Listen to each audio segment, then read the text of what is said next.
Good morning children, welcome back to EVS class. Today 18th block ice, water and steam. In this block we have 4 lessons.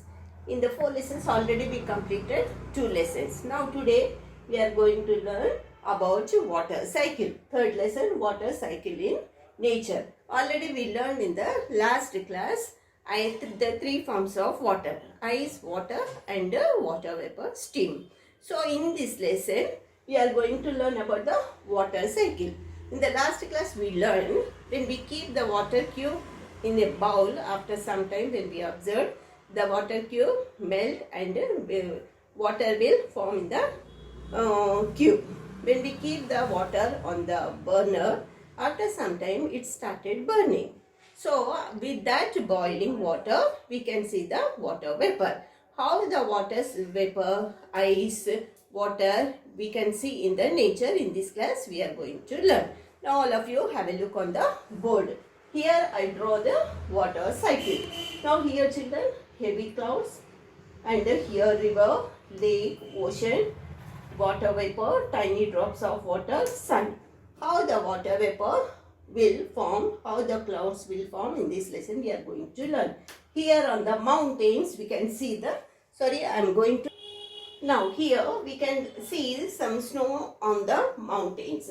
Due to the heat of the sun on the mountains, so much of snow is that snow, due to the heat of the sun, the snow will become melt and will become water, and it flows from the mountains. Here lakes, that water will flow like a river, and lakes, after that it will directly come and join in the oceans. After that, due to the heat of the sun in the ocean, lake and river, this water will evaporate. See, look here children, here arrow marks. In this the water bodies in the water will evaporate due to the heat of the sun and will form a tiny drops of water. These tiny drops of water gather together and become a big drops of water.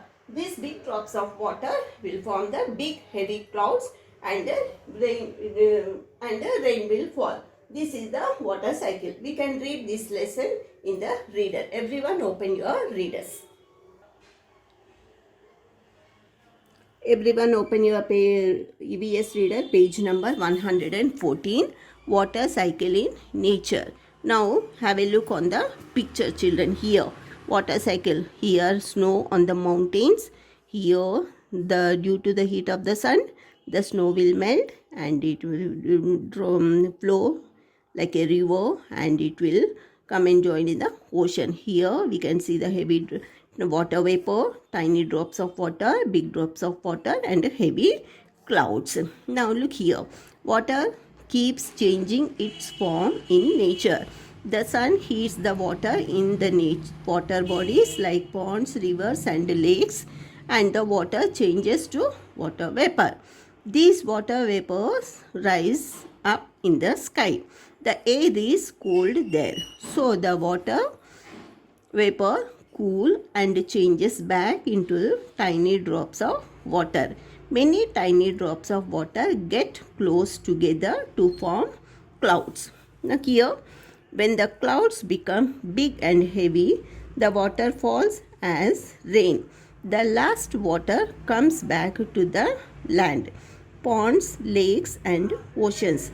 Again, the water from water bodies changes into water vapor to form clouds and then falls as rain. This change of water from one form to another form and back to the same form is called water cycle.